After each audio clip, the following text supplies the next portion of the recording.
This bullshit about the East Coast and the West Coast started when we went out to New York to do the Source Awards. And Mr. Knight went on stage. He got hit with Hit 'Em Up. I had to make the call to Biggie. And I said, we're not going to respond. Somebody's going to get hurt if we respond. I don't know what's going to happen with it. A DJ would play that. We would just end the party and just take that off. No, we would take the turntable. We would take your turntables. You played Hit 'Em Up. Everybody rap. We don't rap. We rap to make money. We do business. Ain't no other record company out there that sold as many records as we did. We outsold Bad Boy, LaFaze, every black.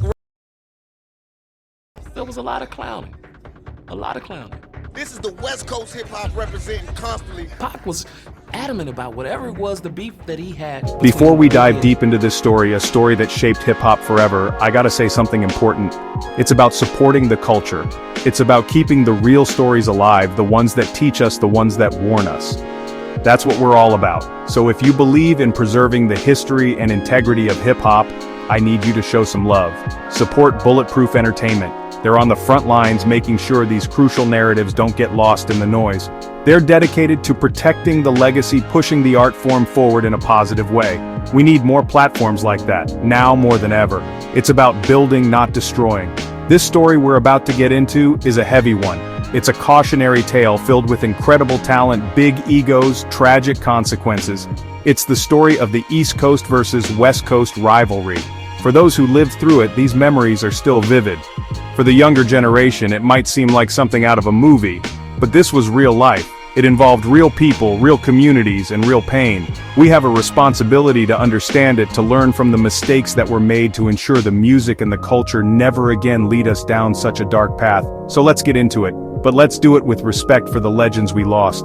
The 90s were a golden era for hip-hop. The creativity was off the charts. You had artists from all over the country finding their voice and telling their unique stories. But the two dominant forces, the two epicenters of the culture, were New York City, Los Angeles.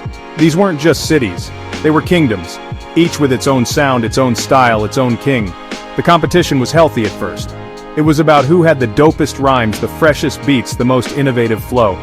It was a battle on wax that pushed everyone to be better, to reach higher. But somewhere along the way, that healthy competition turned into something else. It became personal, territorial, dangerous. If you had to pinpoint the moment the tension went public, the moment the Cold War turned hot, it would be the 1995 Source Awards. The Source magazine was like the Bible of hip-hop back then. The first major spark came from Snoop Dogg and Dr. Dre, and the New York crowd wasn't feeling it. Booing. Then Suge Knight stepped up. Suge to the podium.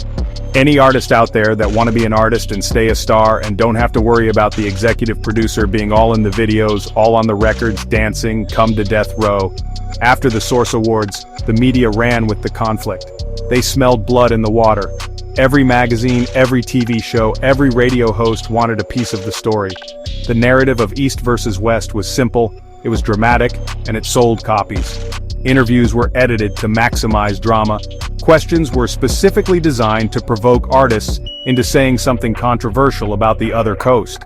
The media wasn't just reporting on the rivalry, they were actively helping to create and escalate it. They turned artists into characters in a soap opera. Vibe, the Source.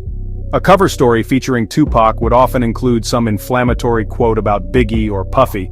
Then the next month, they'd put Biggie on the cover to get his response. It became a cycle of he said, she said. Rumors were printed as facts. For the fans reading these magazines across the country, this was the only information they had. They weren't in the studio, they weren't backstage.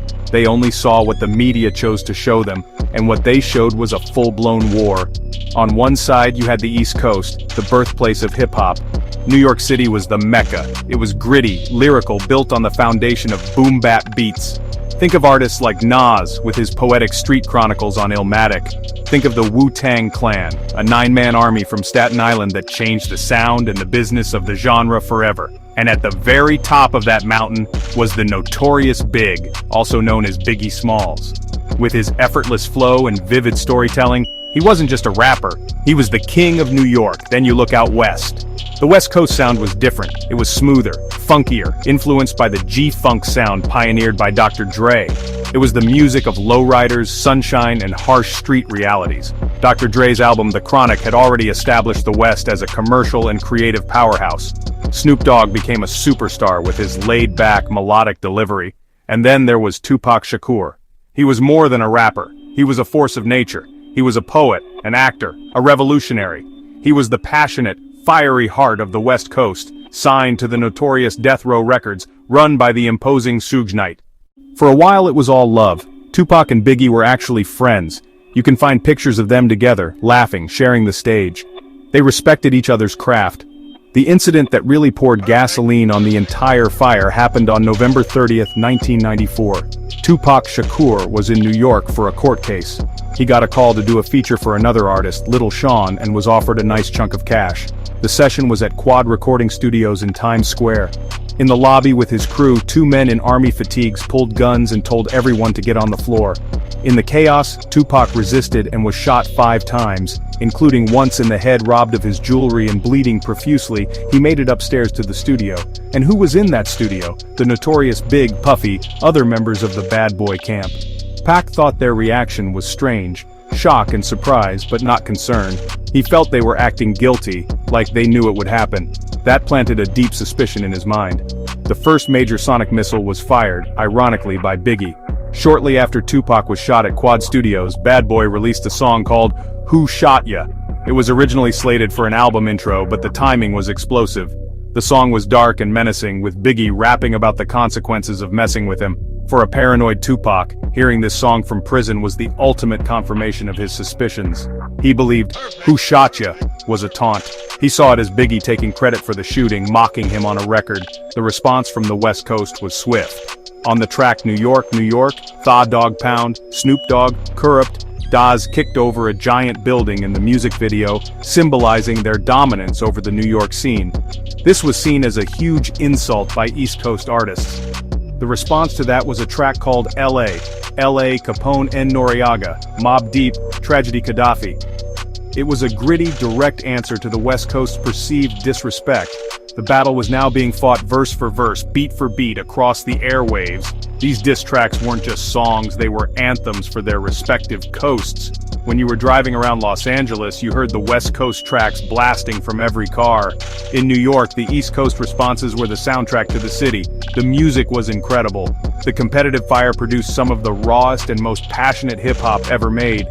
But with every new diss track, the line between artistic competition and real-life animosity blurred a little more. The war on wax was setting the stage for real-world violence, and the most devastating track of all was yet to come. After Suge Knight bailed Tupac out of prison and signed him to Death Row Records, Pac was a changed man. He was filled with rage, a desire for revenge. He channeled that into one song, Hit 'Em Up. The most ruthless diss track in music history. It was character assassination, a declaration of total war. From the first line, "That's why I F your B." Pac left no room for interpretation. He took aim at everyone. Biggie, Puffy, the Bad Boy Camp, Lil Kim, Junior Mafia. He even claimed an affair with Faith Evans. It made the beef deeply personal and humiliating. The verbal sparring and media hype took a horrifying turn into reality on September 7, 1996. After attending a Mike Tyson fight in Las Vegas, Tupac Shakur was riding in a car with Suge Knight. A white Cadillac pulled up alongside them at a red light. An unknown assailant fired multiple rounds into the passenger side of the vehicle. Tupac was hit 4 times. He was rushed to the hospital. He fought for his life for 6 days. He succumbed to his injuries on September 13th. He was only 25 years old. The hip-hop world was stunned into silence. One of its brightest stars had been extinguished. Immediately, fingers were pointed. Many on the West Coast believed the East Coast, specifically the Bad Boy Camp, was responsible. On March 9, 1997, just 6 months later, the Notorious Big was in Los Angeles for the Soul Train Music Awards. After leaving an after-party, his SUV stopped at a red light. Another vehicle pulled up and fired into the car. Biggie was shot 4 times. He was pronounced dead shortly after arriving at the hospital. He was only 24. The murder of Biggie Smalls sent a second shockwave.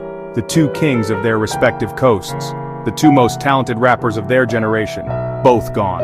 A massive void in the culture. The war had claimed its first most iconic victim. The hip-hop community hoped this would be a wake-up call, that it would end the senseless rivalry. For a short time, it seemed possible. Calls for peace and unity grew, but tension and suspicion simmered just below the surface. The loss was immeasurable. We lost 2 artists, 2 poets, 2 storytellers, 2 voices that spoke for a generation. We can only imagine the music they would have made, the barriers they would have broken, the people they would have inspired. Their deaths forced deep, painful self-reflection across the hip-hop community. The tragedy was a brutal wake-up call. Artists and industry figures who'd been part of the conflict, actively or passively, began calling for an end. Figures like Snoop Dogg and Puffy, once on opposite ends, publicly called for peace. There was recognition that the culture had gone down a dark path and had to change. Focus shifted from territorial beef to unity and remembrance. Today the rivalry is a cautionary tale. We learned words have consequences. We celebrate the era's art but must never forget the price paid. Their story reminds us hip-hop should unite, not divide. That's a lesson we must carry forever.